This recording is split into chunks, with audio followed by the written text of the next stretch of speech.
Bonjour. Bonjour, bienvenue à Spirit Lake. Vous êtes?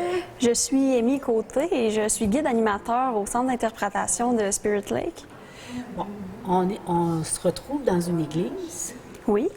Comment ça, Spirit Lake, dans une église? Dans le fond, c'est que ici, dans l'église, on est à l'emplacement exact où il y avait des baraquements à l'époque pour les détenus. Alors, c'est des années plus tard que les Clercs de Saint-Viateur sont arrivés et qu'une paroisse qui s'est établie ici. Et à cet endroit, on a décidé de construire une église. Et par la suite, l'église a perdu sa fonction. Donc, on a récupéré le bâtiment pour en faire le centre d'interprétation. Ah, donc les bâtiments étaient vraiment ici. Oui. Là, quand on se promène, est-ce que on retrouve des artefacts c'est quoi, premièrement, Spirit Lake?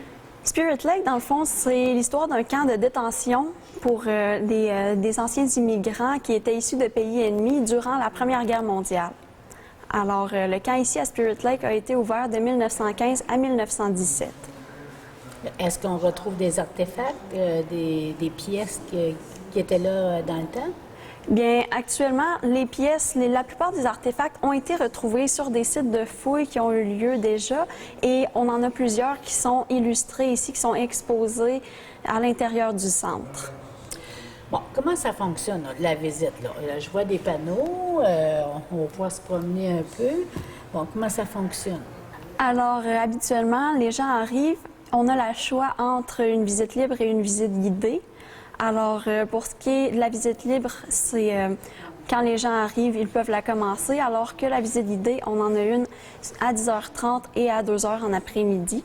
Donc, souvent, ce qui arrive, c'est on emmène les gens dehors un peu pour leur présenter de quoi avaient l'air les lieux à l'époque du camp. Et par la suite, on circule à l'intérieur, donc devant les différents panneaux, et on raconte un peu l'histoire à notre façon pour que les gens comprennent mieux. Ça fait un peu moins de lecture et pour certaines personnes, ça peut être plus intéressant et interactif.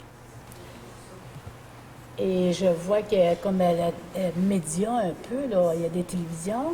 Oui. Est-ce que c'est des documentaires qui ont été faits dans le passé?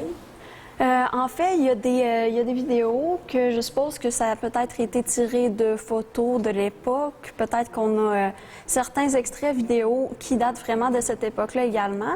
Plusieurs montages qui ont été faits et également, on n'a pas seulement des photos, des documentaires, mais on a également plusieurs interfaces interactives, donc pour les enfants, pour les moins jeunes aussi, que ça peut intéresser, beaucoup d'informations au niveau de nos ordinateurs qu'on peut retrouver. Il y en a qui concernent un petit peu plus le camp, d'autres qui concernent vraiment l'époque en général, donc dans les villages des alentours, comment ça se passait.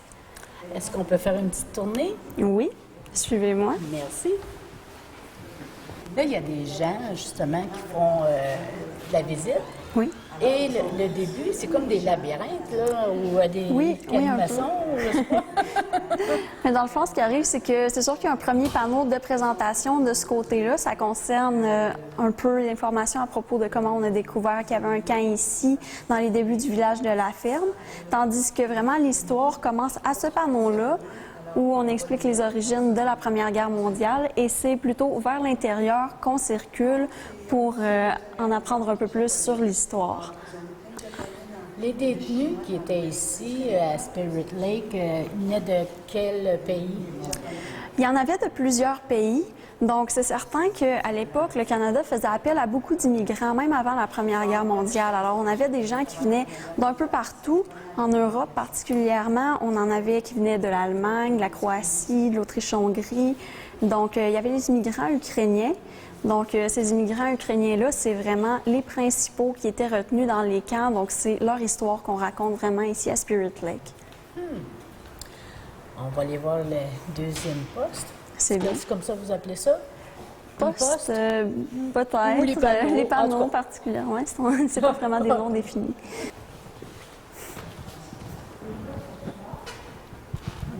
Fait que c'est vraiment l'histoire même de la guerre. Tu peux t'approcher, Amy, là, parce que les gens aiment ça, voir les personnes qui expliquent. Bon, Fait que c'est vraiment l'explication aussi de la guerre comme telle. Et Oui. pourquoi on gardait des prisonniers ici. Oui, c'est ça. Donc, dans le fond, ce secteur-là, c'est sûr que ça parle un petit peu plus de la guerre en général, vraiment du contexte de la guerre, comment c'était de vivre en Europe, donc sur le champ de bataille. Ça donne beaucoup d'informations au niveau du combat en tant que tel. Alors, c'est certain que c'est vraiment la guerre qui a causé les camps de détention, mais ici, c'est vraiment plus l'explication du mode de vie à la guerre. Quand on continue, là, on retrouve quoi par la suite? Par la suite, eh bien, on a des informations à propos des évasions, des tentatives d'évasion, du mode de vie sur le secteur du camp et également de comment étaient installées les baraques, les familles des prisonniers, les prisonniers, leur travail au niveau du camp parce que c'était pas seulement un camp de détention, mais également un camp de travail. Alors, de l'information à propos de l'hôpital du camp aussi et différentes choses aussi en lien avec le mode de vie dans les villages aux alentours des camps également. On va les vérifier ça. C'est bien.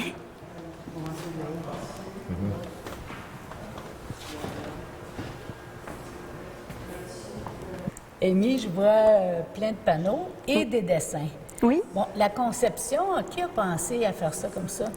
C'est vraiment la société Cinémanima qui a fait la conception de pas mal tout le centre. Donc, les illustrations que vous voyez, beaucoup des textes qui sont inscrits sur les différents panneaux, donc l'assemblage des photos et vraiment tout comment c'est conçu à l'intérieur ici, c'est beaucoup de la société Cinémanima.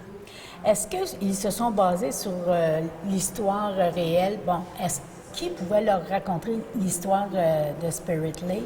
C'est sûr qu'il y avait beaucoup d'informations au niveau des archives, probablement provinciales, fédérales. Donc, on s'est beaucoup basé sur certainement les faits historiques parce que c'est vraiment de la vraie information qu'on a ici, bien entendu.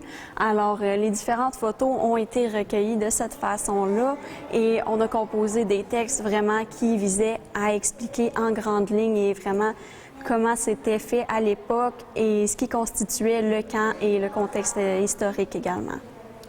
C'est pour ça qu'on voit un peu partout aussi du bois Oui. pour recréer un peu le camp, là. Oui, exactement. Donc, on peut voir différents aspects à l'intérieur. On a certains qui concernent également le chemin de fer. Alors, on peut reconnaître à certains endroits comme des rails de chemin de fer, des bancs de train, même des calorifères comme on pouvait retrouver dans les trains de l'époque. Alors, c'est vraiment le concept de l'époque. Alors, c'est pour ça qu'on retrouve ce genre de choses. On continue la visite. Oui, c'est bien.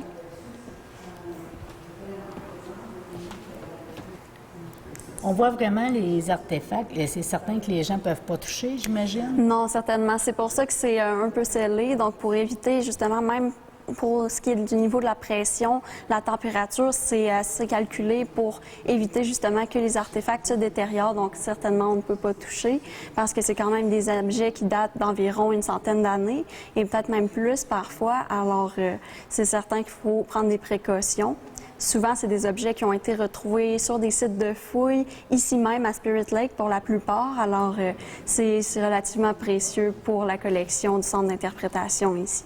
Spirit Lake a existé de quelle année en quelle année, là? C'est quoi les années? L'ouverture de Spirit Lake, le camp était en 1915 et sa fermeture en 1917. OK, fait que c'est vraiment la guerre de 14. Oui, c'est ça. C'était 2 ans parmi les 4 ans de la guerre 14-18. Ah, fait qu'on apprend vraiment sur l'histoire d'ici. C'était vraiment le 100e anniversaire d'Amos. Bien là, ça fait 100 ans aussi. En fait, ça fera 100 ans l'an prochain pour Spirit Lake. Ce sera notre 100e. C'est ça? Alors, Ah! Bien, on découvre le début de l'histoire de l'Abitibi, c'est vrai. oui, certainement. Oh bon, je vais continuer ma visite, c'est intéressant.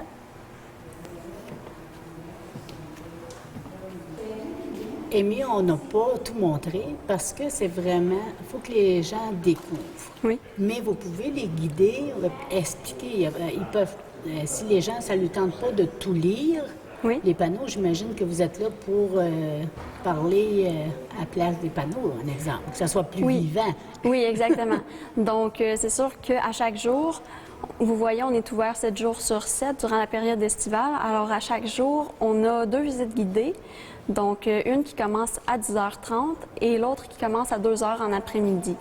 Alors, c'est à ce moment-là qu'on va vraiment aller avec les gens. Parfois, on a des groupes, parfois, c'est seulement quelques personnes. Et c'est sûr que ça joue sur l'ambiance également, parce que les gens ont la possibilité de nous poser des questions tout au long de la visite.